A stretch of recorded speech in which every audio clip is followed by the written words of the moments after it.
Welcome back to the channel.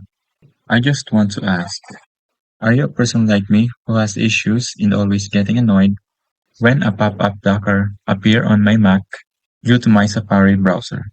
Well, if yes, I think you should watch this video because in this video, I am going to show you how to turn off pop-up blocker on Mac in Safari browser. So let's open the Safari. In the top left corner, click the Safari and below go to the Preferences. Next, tap the website menu. On the left-hand side of the menu, you will see the pop-up windows. Tap on it, and here you will see all your websites that are currently open.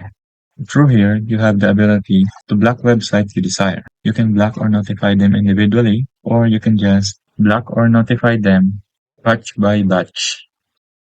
But the website that you already set up individually will still remain, just like this example that I am showing to you.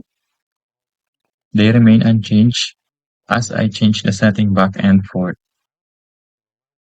So finally my problem has been solved with this solution.